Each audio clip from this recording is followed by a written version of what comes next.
Committee meeting for today, August 5th.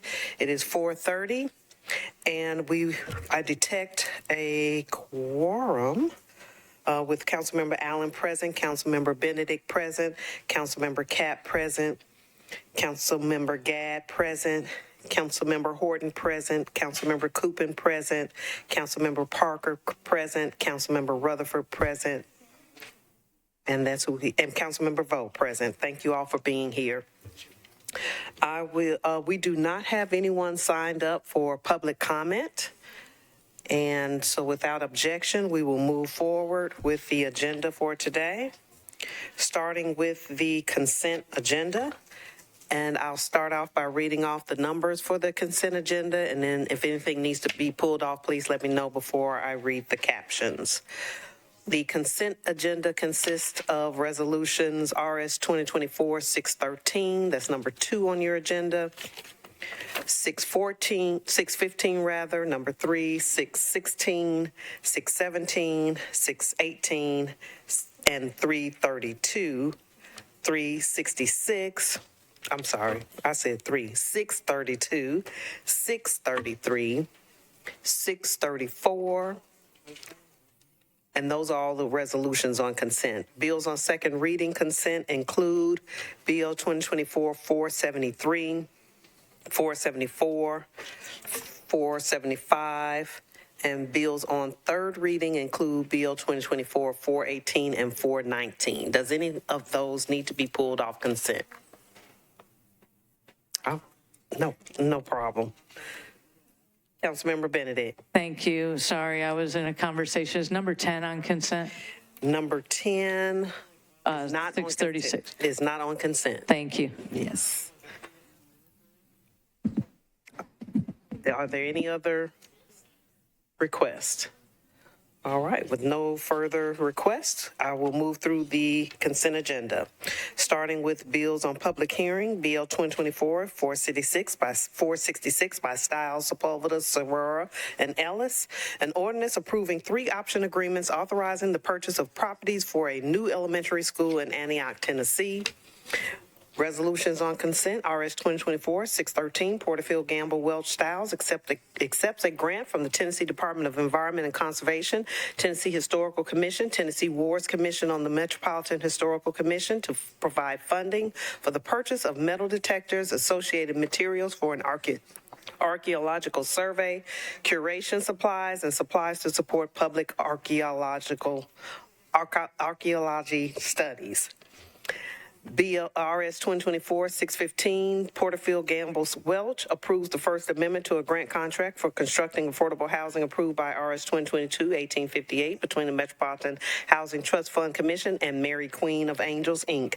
RS 2024-616, Porterfield Gamble Welch approves the Second Amendment to a grant contract for constructing affordable housing approved by RS 2022-1443 between the Metropolitan Housing Trust Fund Commission and Clark UMC Community Development Corporation.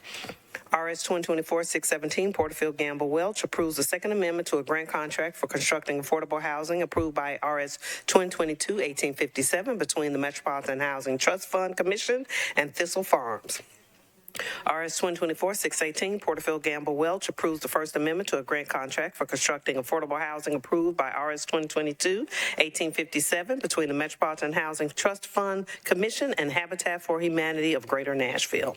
RS 2024-632, Coopin Gamble Parker authorizes the Metropolitan Government to abandon existing sanitary sewer main and sanitary sewer manhole to accept new public sanitary sewer main and sanitary sewer manholes for property located at 1309 Fifth Avenue North, also known as Fifth and Monroe Townhomes.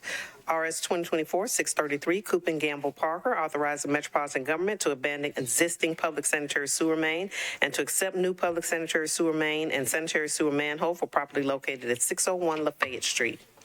RS 2024-634, Coopin Gamble Parker amends ordinance number BL 2024-368 to authorize the Metropolitan Government to abandon public water main and to accept public water main for property located at 311 3rd Avenue South, also known as Moto Hotel Revision 1. Bills on second reading consent. Bill 2024-472, Ewing Parker Gamble, authorizes the Metropolitan Government to abandon existing public utility easement rights for specific area of property located at 2121 Crestmore Road. No, I'm sorry, that is not on consent. We have a proposed amendment for that. So Bill 2024-472 is not on consent. Moving on to Bill 2024-473, Taylor Gamble Parker authorizes the Metropolitan Government to abandon existing public sanitary sewer main and sanitary sewer manhole and to accept new public sanitary and sanitary sewer mains, fire hydrant assemblies, sanitary sewer manholes, and associate easements for properties located on West Hyman Street. Bill 2024-474, Gamble Parker, authorizing Metropolitan Government to accept new public sanitary sewer mains, sanitary sewer manholes, and easements for two properties located at West Division Street in Mount Juliet, Wilson County, also known as the Cane Break Subdivision. Bill 2024-475, Ewing Gamble Parker, authorized Metropolitan Government to abandon existing public sanitary sewer main, sanitary sewer manhole, and easements, and to accept new public water and sanitary sewer mains, new public fire hydrant assembly, new public sanitary sewer manholes, and easements for two properties located at 3600 Abbott Martin Road and Abbott Martin Road, also known as Martin Reserve. Bill 2024-418 on third consent by Evans amends Title 17 of the Metropolitan Code of Laws of the zoning ordinance of the Metropolitan Government by amending a specific plan for property located at 4214 Central Pike at the southwest corner of New Hope Road and Central Pike Zone SP to permit 320 multi-family residential units. Bill 2024-419, the companion bill by Evans, authorizes building material restrictions and requirements for Bill 2024-418, a proposed specific plan zoning district on properties located at 4214 Central Pike at the southwest corner of New Hope Road and Central Pike Zone SP. May I have a motion on the consent agenda? Moved and properly seconded. Any discussion? With no discussion, all those in favor, please say aye. Any opposed? Any abstentions? The consent agenda passes. Thank you so much. Going back to number 1 on our agenda, BL.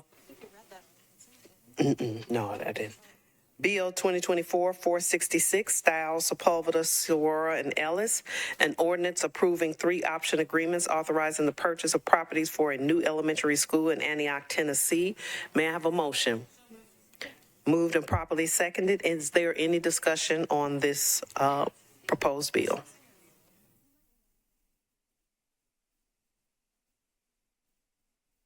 Okay. This is a matter of a public hearing. It was initially a resolution, if I recall, and it's been changed to an ordinance, and that's why it's coming back before us, before the public hearing. But I am going to recommend at Director Darby's recommendation that we send this back to committee after the public hearing. Thank you. Moved and properly seconded. Any discussion? All those in favor say aye. Any opposed? Any abstentions? Thank you. Moving back to, or going further, going forward to number 10 on your agenda, RS 2024-636, Gamble Hancock requests the Metropolitan Planning Department provide a report to the Metropolitan Council on strategies and policy changes to improve public notice and awareness of proposed amendments to the Metropolitan Zoning Code. May I have a motion? Moved and properly seconded. Any discussion? Councilmember Benedict. Thank you, Chair. So this resolution, colleagues, requests a report from a department that's already completing a multitude of reports and studies for this body, including one that was passed by this resolution sponsor that costs up to $2.5 million. The department has hired outside help to complete these studies, and I just don't think that we need to spend more money on something that this body has the ability to oversee. A few things about the recitals. It mentions numerous significant amendments, text amendments. There's been 6 passed so far this term. There's 2 more that are on our agenda and likely to pass. 12 have been introduced, and so I just think that demonstrates that we are managing this as a body today. Another recital states the public is generally unaware until after the Planning Commission hearing. I really think it's up to each council member to provide communication to their constituents. And additionally, if the Planning Commission approves a text amendment and it goes to the council, there's an additional public hearing at the council. So people still have time to come and speak to us. And, you know, we are the ones, of course, who are responsible for the zoning changes. The recitals also cite an inability to have a, quote, robust engagement. And again, I think each council member can have as much communication with their constituents as they deem necessary for the scope of a bill.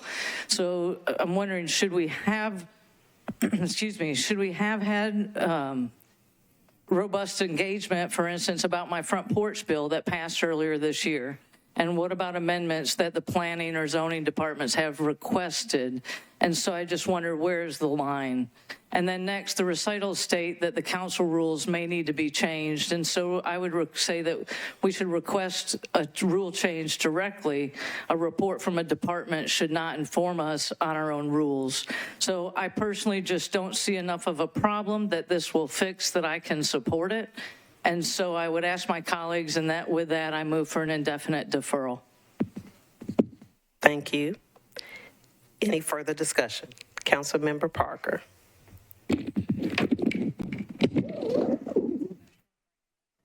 Yeah. Oh, okay. Okay. Before we move forward, there is a motion for an indefinite deferral. Can we have a discussion? Oh, okay. We need a second if we want to entertain that. Okay. So now the discussion is on the indefinite deferral.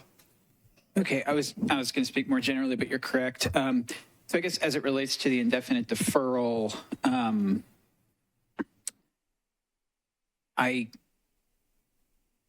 a little bit looking at these recitals. It's hard for me to frame my comments in a way that's related to the indefinite deferral. So I guess maybe I'll have comments on the indefinite deferral if I think about it for a moment. Okay, Director Darby wants to address us on the indefinite deferral. Just so we're clear, for debate on an indefinite deferral, you can discuss the full bill. Debate on a deferral is limited to matters about the deferral itself. Okay. I could jump back. Okay, thank you, Chair. Okay, so my thoughts about this. I mean, this is obviously related to the slate of housing bills that was introduced, and I think, like people in the community, like other council members, I definitely had some concerns about those bills, and part of what I'm a little bit disappointed in process-wise is that, those bills never even came up for discussion in committee or on the floor. There was a lot of community engagement from the sponsor and as well council members making sure that some of their constituents are very aware on Facebook and newsletter, making sure that folks knew that those bills were proposed and coming out to meetings. People are being made aware of these proposals, but I think we're not reaching everyone with that approach. I mean, the stuff that we do, our newsletters, the mailers, all that stuff. I mean, it's really good at engaging incumbent homeowners. Half of Nashville are tenants, and I don't think that we are, with this process and with the proposal that I think is along these lines of sending mail to everybody in the county for text amendments, or I forget exactly how that works. It's not mail, but go ahead. We're not reaching half of the county with a lot of our stuff. And I don't know that this is going to get us there. I feel like this will reinforce the people that we're already reaching. So I guess I would speak in support of the indefinite deferral. And I think we need to reach more people that we're not reaching now. Thank you. As the bill sponsor, I actually could have spoken first on this, but wanted to open it up to the floor. Appreciate your comments. I will say that, yes, council members do have the opportunity to engage with the community prior to filing bills or when they file bill, but unfortunately that is not happening across the county.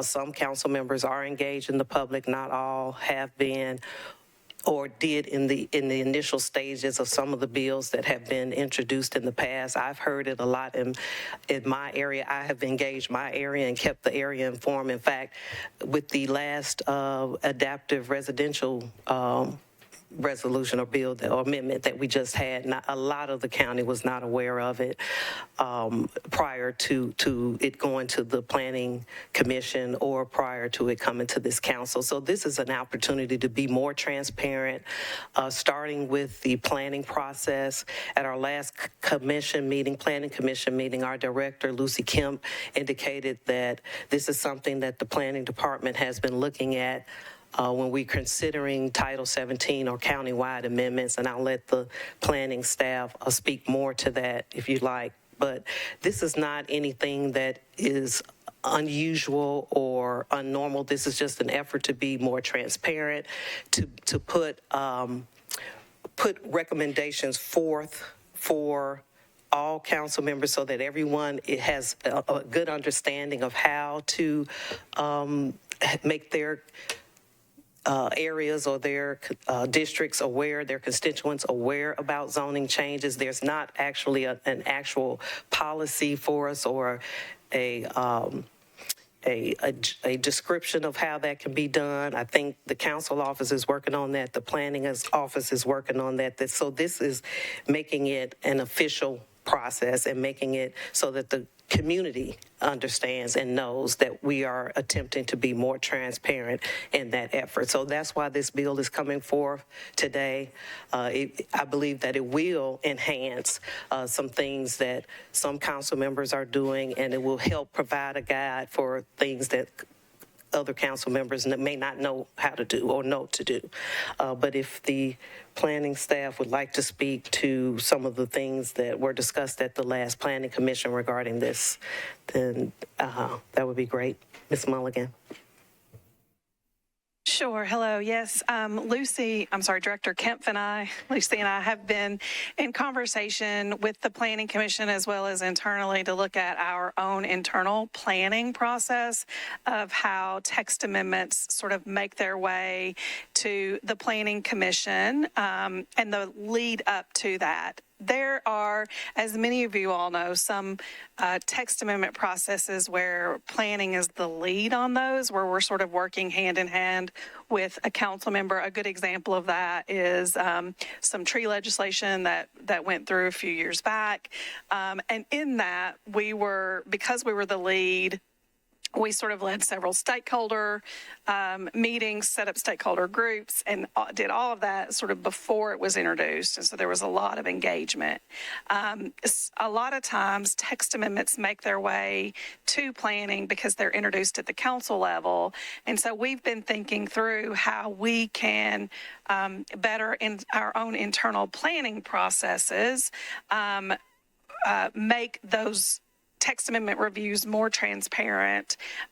We have been looking at some possibilities of potentially requiring a text amendment to appear on 2 planning commission meetings. A lot of the times what can happen is that staff having made a recommendation, questions may come up at the planning commission level that then we do not have time to actually respond to before it moves forward in the council process. And so we might look at our own internal process and have text amendments appear on the planning commission twice, first time for a public hearing and comment, and then the second time for a recommendation. And so that's just sort of one thing. We want to look at what peer cities do. We are not the only jurisdiction that amends its zoning code on a somewhat regular basis. And so we want to make sure that we understand the processes that other planning departments utilize when amending their text amendments. And so this is something that internally we are looking at and will continue to look at for our own processes. Thank you. And for another correction, this is not associated with another resolution that required mailings. This is asking that the planning department in their review come with recommendations on how to improve public notice and awareness of text amendments countywide. Councilmember Horton, you're recognized. Thank you, Chair. I agree. I think in a broad sense, the intent behind the resolution, I think we can always continue to do better and continue to improve on our processes and procedures. And when I first spoke with the planning department about this one, I was initially hopeful for it. But I think reading the text of the resolution as it ended up, particularly as informed by the recitals, I'm concerned that the types of solutions that we're reaching for here are not really solutions, but seek to add additional burdens and hurdles and delays to what's already a very difficult and bureaucratic process. And I think to Councilmember Parker's point earlier, I think where half the city is renters, these are people that are largely disenfranchised by our planning and zoning process currently. And I'm concerned that the types of solutions that we ask here would only be those solutions that further enhance and entrench the influence of the most privileged parts of our city who typically dominate our decision-making process already. And I think reading the recitals, I think it's difficult to escape the sense that this is a direct response to the housing bills, including my recent bill 2024-187, and seeks to add hurdles and delays to defeat such legislation, even when it has large supports in the council, but do so by imposing very difficult procedural burdens to overcome. So unfortunately, I'm going to have to support this indefinite deferral. Thank you again. This is an attempt to make it so that the public is more aware. This is not an attempt to try to stifle anything that the council initiates or introduces. We just hope that when we introduce legislation that we are making sure that the public is aware of the impact and that we are aware of the impact, particularly when it pertains to countywide. Councilmember Rutherford, and then we'll go to Councilmember Cooper. Thank you, Madam Chair. Where I believe that indefinite deferral certainly has its place, but it has consequences to legislation that we may want to consider. And in this case in particular, I believe I would really prefer to hear the debate of the full council and for the full council to have the opportunity to decide the future of this legislation. So I stand against the indefinite deferral. Thank you. Thank you. Councilmember Cooper. Thank you, Chair, and appreciate you bringing this piece of legislation. I know you've got good intentions around community engagement, wanting folks to have an awareness of what we're doing, and as we know, sometimes people don't recognize or are aware of these large changes until they start to hit the council floor and hit the news and things like that. I share Councilman Horton's kind of sentiment where, originally was encouraged by this, but then as I dove into the recitals of it, was concerned that the direction it was taking might not be the most correct. It says that people don't know well into the approval process what's going on. I think that they do. I think that we saw a number of housing bills that hit first reading and heard from lots of folks about their opposition and hesitancy. I know that I had numerous community engagement meetings around the zoning bills, and so I'm supportive of revamping our notice process. I think that our notice process clearly is not working. I think we can agree that it needs to be reformed. I'm not sure this is the direction to do it in. I do wonder if perhaps as a planning and zoning committee, we could take up this item as an agenda item. Chair, I think maybe that's something I guess you would be able to decide to do, but perhaps as a committee, we can talk through what we're doing, what works, what doesn't work, and what recommendations we want to make. I think there's options for a rule change in council. If we do a rule change at the council level, of course, that allows for a suspension of the rules so we can have a rule that works. But if there's a challenge we run into, we have a mechanism to suspend it from a time standpoint and things like that.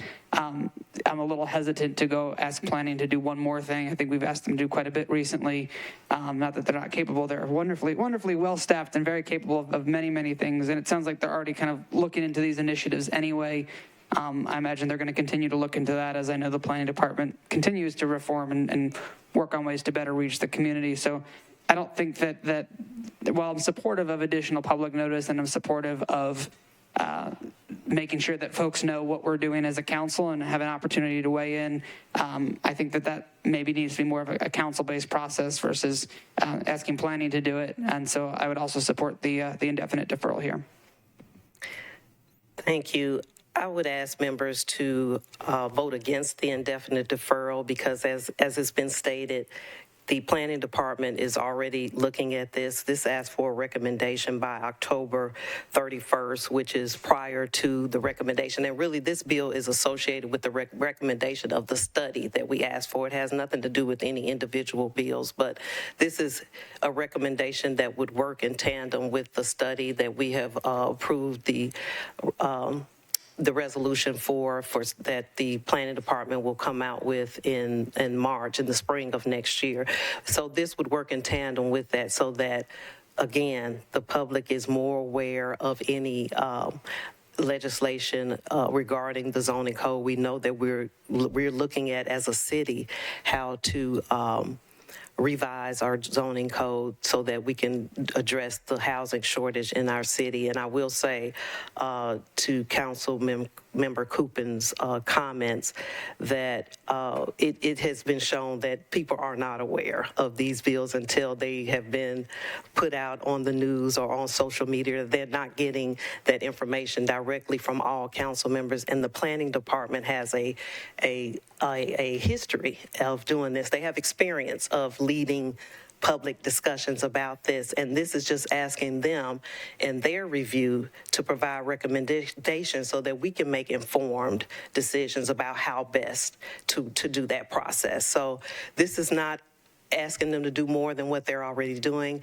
This is not asking them to, I do agree, after we get their recommendations, then we as a planning committee can come back together and talk about any rule changes that we need. But this is not referring to any rule changes. This is asking that they provide recommendations so that we as a council can make informed decisions on the best way to provide or improve public notice and awareness for any Title 17 zoning rules. So for that, we have another comment, but I ask that council members approve this recommendation so that we can get informed information to make informed decisions. Councilmember Bowe, you're recognized. Thank you so much, Chair.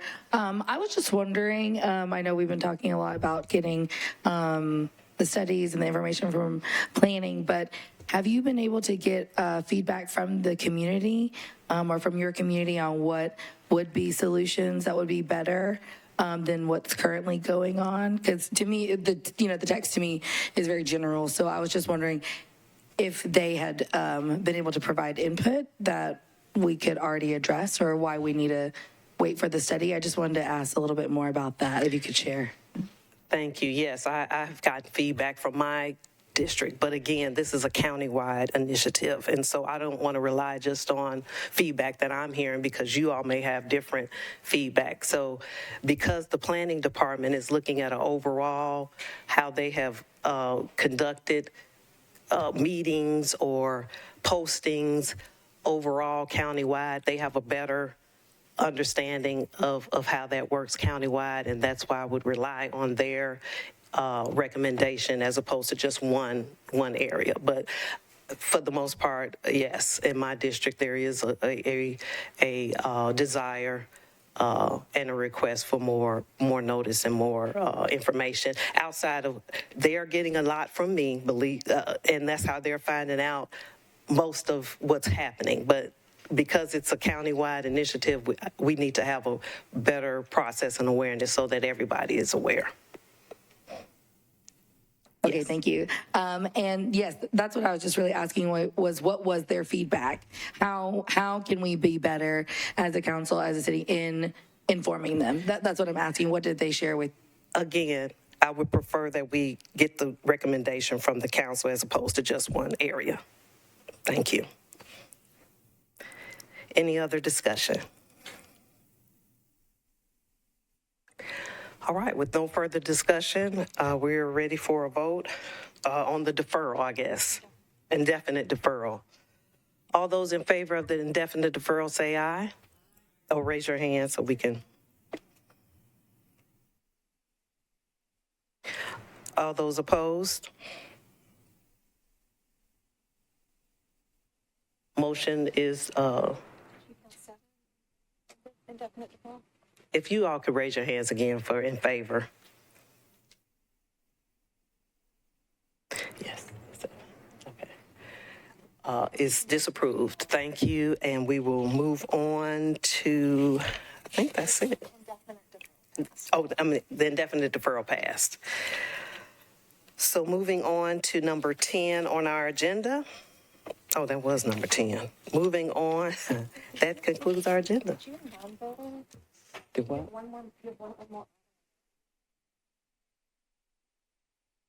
7 and 3, we had 10, I had 10. Yeah. So everybody voted. I think that's it. Okay. Okay, we have one more on our agenda, and the indefinite deferral was approved. 7 to 3, 7 in favor, 3 against. I'm not sure that everyone voted. Yeah, because we did have someone come in, vice chair came in, but, so one not voting. Moving on to number 11 on the agenda, BL 2024-472, Ewing Gamble Parker, authorize the Metropolitan government to abandon existing public utility easement rights for the specific area of property located at 2121 Crestmore Road. There's a proposed amendment by Councilmember Ewing, and if we can get a motion on the, I thought I saw Councilmember Ewing.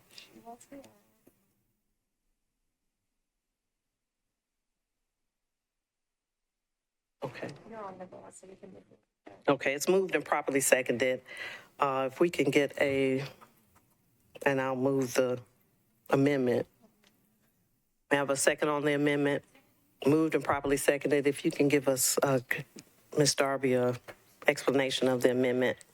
This is a simple housekeeping amendment, changes the word ordinance to resolution. Any discussion on the amendment? All those in favor of the amendment say aye. Any opposed? Any abstentions? Motion carries. And now on the bill as amended. And we already. Thank you. Moved and properly seconded. Any discussion? All those in favor say aye. Any opposed? Motion carries. All right, thank you. That concludes our meeting for today.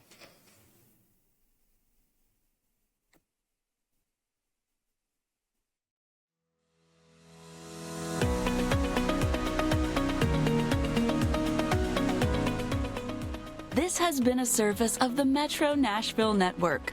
If you would like to see this presentation again, or for more information on this and other programs, visit nashville.gov.